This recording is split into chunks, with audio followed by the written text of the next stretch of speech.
representing the team at the Oregon Wine Board. We just kicked off a new fiscal year, so it's a good time to look back on what the OWB was up to over the past 12 months. What?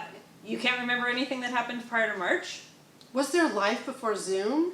We get it, but way back last summer we began the final phase of a strategic planning process that'll guide the OWB over the next 5 years. And after synthesizing input and feedback from hundreds of you, we've outlined 3 strategic priorities: enhance the reputation of Oregon wine, deliver knowledge and insights, and provide leadership and partnership. Over the next few minutes, we'll recap highlights of our work and service to the Oregon wine industry under each of these 3 priority areas. But before we get started, we wanted to say a big thanks to ETS Laboratories for making this video possible. Okay, let's dig in.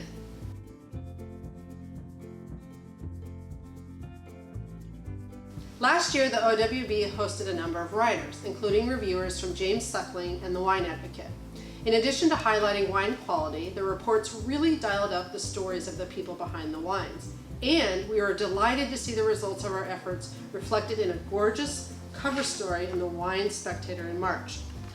Also, as part of our media relations work, we invited writers here to meet the personalities and kick the dirt that make our wines so distinctive. But in June, we had to shift our cross-border ABA media tour with Washington to an online event. We still made a big impression with the 6 intrepid writers who joined us each day, more than one calling it the best Zoom call they were ever on. Throughout the year, we introduced hundreds of influential members of the trade to the exceptional wine-growing regions of Oregon. Grant funding subsidized tasting and master classes for wine professionals in Canada, Asia, and Europe, and we expanded our international efforts into Mexico in January. We also managed to sneak in an Oregon Wine Trail tasting event in San Francisco in March, right before everything changed. Another notable milestone last year was the launch of a grant-funded certification program, and we minted 78 Northwest wine specialists in Korea and Japan.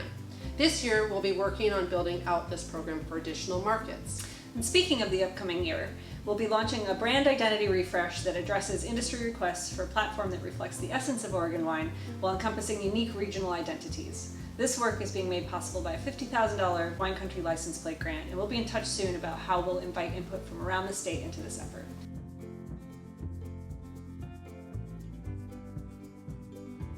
Last year, the OWB funded 9 scientific research projects aimed at equipping folks around the state to grow and make extraordinary wines, especially in the face of a changing climate. It's why we sponsored projects studying Brett spoilage, red blotch disease, and sustainable weed management, just to name a few. It's also why, together with Washington and California, we secured $2 million from the USDA to learn more about the impact of fire smoke on grapes and wines. And while we hosted a record-setting symposium in February, you might be wondering what next year's might look like. Well, the team here and many industry volunteers have been hard at work on figuring that out. While Symposium 2021 won't be quite like the past years, we are hoping the 4-day virtual format we're planning will enable even more of you to attend Symposium this winter.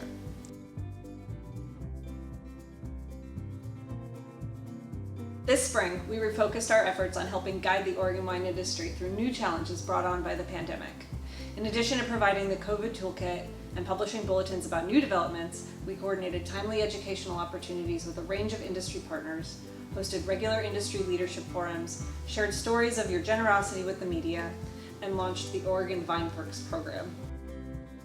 And finally, in early June, we announced our commitment to principles of equity and inclusion in order to build a more just, equitable, and thriving Oregon wine industry.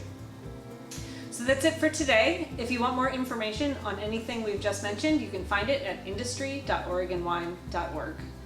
Thanks again to ETS Laboratories for their sponsorship, and also to Barnaby and Olga Tuttle at Teutonic Wine Company in Portland for letting us shoot in their space. Until next time, read your grapevine, keep wearing your mask, and we'll see you soon on one Zoom call or another. Cheers!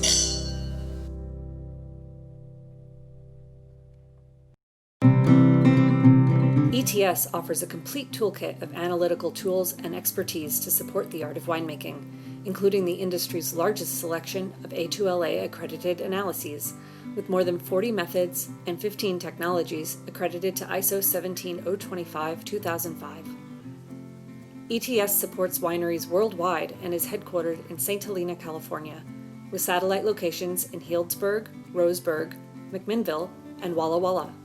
Find out more at etslabs.com.